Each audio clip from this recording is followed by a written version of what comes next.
50 ans de coopération effacés en une nuit. Comment l'Europe s'est retrouvée sans gaz russe?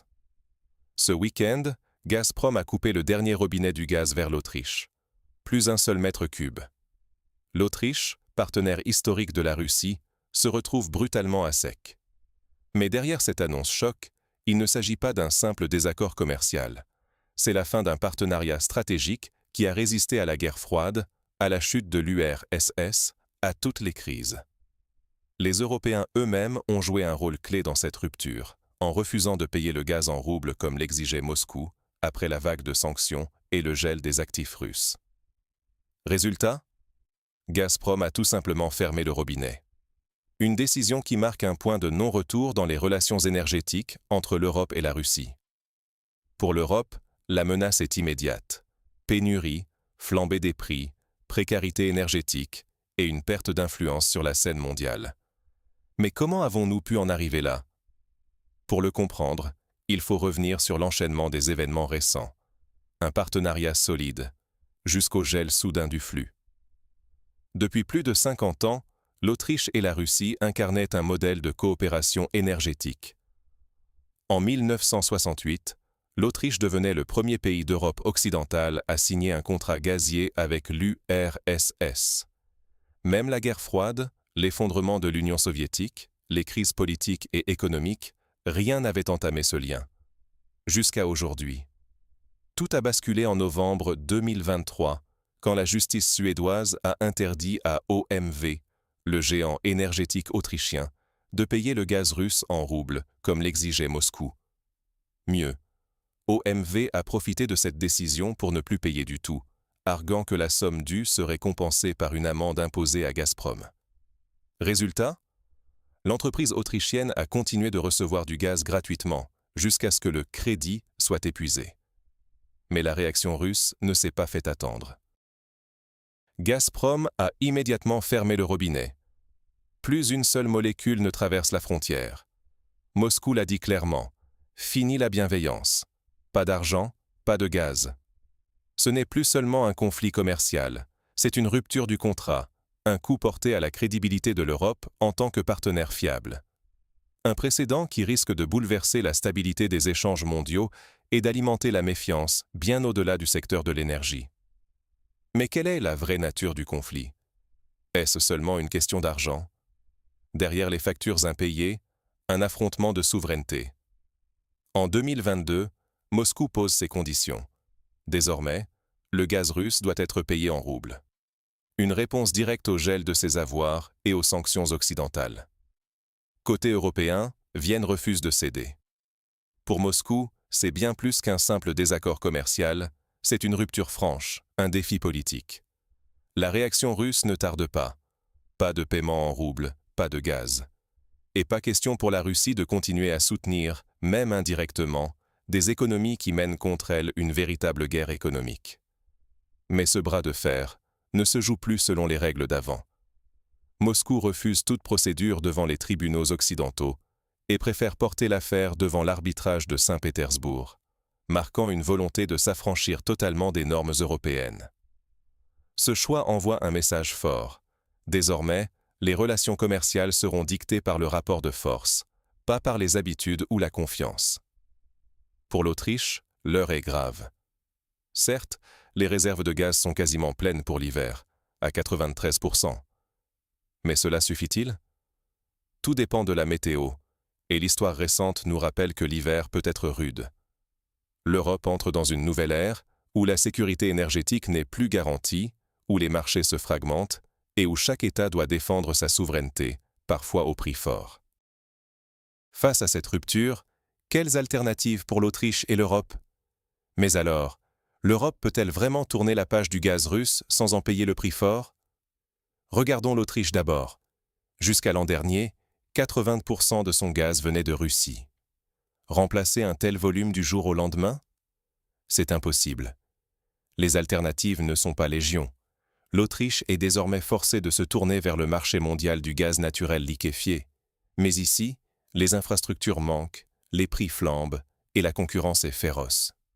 Résultat, Vienne devient dépendante du bon vouloir de Berlin ou de Rome et les ménages autrichiens risquent de voir leurs factures exploser cet hiver. Et ce n'est pas qu'un problème autrichien.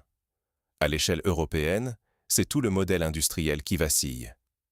Les usines consommatrices de gaz, déjà fragilisées, font face à des coûts énergétiques insoutenables. Certaines délocalisent, d'autres ferment. Les prix grimpent, l'inflation s'emballe et la compétitivité européenne s'effrite. La sécurité énergétique, si longtemps considérée comme acquise, redevient une question existentielle. Pendant ce temps, la Russie ne s'effondre pas, bien au contraire. Moscou pivote vers l'Asie, Chine, Inde, Pakistan. Les nouveaux contrats s'enchaînent, les milliards de consommateurs compensent largement la perte du marché autrichien. La diversification fonctionne. La Russie se renforce comme architecte du nouvel ordre énergétique, dictant désormais les règles du jeu. Ce basculement met l'Europe au pied du mur. Comment préserver son avenir industriel, sa souveraineté et la stabilité sociale? Quels enseignements peut-on tirer de cette rupture historique? Un avertissement pour toute l'Europe. Voilà ce qui arrive quand on met la politique avant l'économie. La rupture entre la Russie et l'Autriche n'est pas un simple accident, mais bien le symptôme d'une fragmentation mondiale du marché de l'énergie. Désormais, chaque pays cherche à préserver sa souveraineté, à sécuriser ses approvisionnements, quitte à renverser des décennies de coopération. La Russie, longtemps perçue comme une station-service du continent, prend aujourd'hui une toute autre posture. En misant sur le développement du GNL, en diversifiant ses débouchés vers l'Asie ou l'Afrique, elle se positionne non plus en fournisseur docile, mais en architecte d'un nouvel ordre énergétique. Les tankers russes n'ont plus besoin de l'Europe. Ils vont là où on paie, là où la politique ne vient pas court-circuiter les affaires. Pour l'Europe, le réveil est brutal.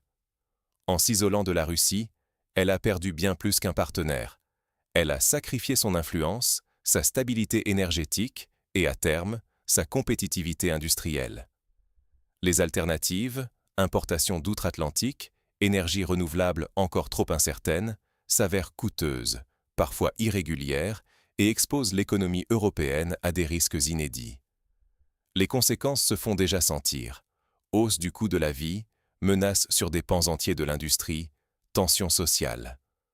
Le cas autrichien n'est qu'un avant-goût de ce qui attend le reste du continent si aucune remise en question stratégique n'est opérée. La leçon est claire. Dans un monde où la confiance se délite, l'anticipation et l'adaptabilité deviennent des impératifs. Sinon, c'est la désindustrialisation qui guette, et avec elle, l'affaiblissement durable du modèle européen. Face à ce constat, comment agir intelligemment à l'avenir? Le robinet est fermé, une page est tournée. Et demain? Ce simple geste, couper le gaz, marque bien plus qu'une nouvelle crise.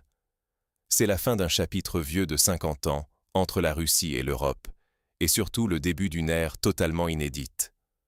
Beaucoup, en Europe, croyaient que la Russie finirait immanquablement perdante dans cette histoire. Pourtant, la réalité qui se dessine est tout autre. Moscou ne joue plus le rôle du simple fournisseur obéissant. Elle impose désormais ses règles, elle sélectionne ses partenaires et façonne, à sa manière, l'équilibre mondial de l'énergie. L'exemple autrichien n'est pas un simple incident, c'est un avertissement adressé à tout le continent. Fini les illusions d'une économie déconnectée de la géopolitique, ou celle d'une cohabitation pacifique entre sanctions et dépendance énergétique. La Russie a démontré qu'elle ne subventionnera plus ceux qui la sanctionnent. La logique est implacable. Pas de respect des conditions, pas de gaz. En face, l'Europe, en repoussant ses propres frontières de vulnérabilité, se retrouve brutalement confrontée à la réalité de ses choix. Le confort d'hier, basé sur une énergie abondante et peu chère, s'est évaporé en un instant. Ce virage est irréversible. Les prochains mois seront décisifs. Faute d'anticipation et d'adaptation, l'Europe risque non seulement de subir une hausse des coûts et des pénuries, mais aussi de voir son industrie s'effriter, et avec elle, une part de sa souveraineté économique. La Russie, elle, poursuit son recentrage. Elle développe de nouveaux marchés, tisse de nouveaux partenariats et s'affirme comme un acteur incontournable pour une grande partie du monde non occidental. C'est un déplacement du centre de gravité mondial qui ne fait que commencer.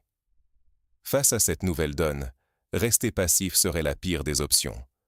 Le choc d'aujourd'hui n'est peut-être qu'un prélude à d'autres ruptures, à d'autres réalignements majeurs. L'histoire retiendra ce moment non comme le jour où l'Europe a manqué de gaz, mais comme celui où elle a dû repenser sa place et sa stratégie dans un monde en pleine reconfiguration.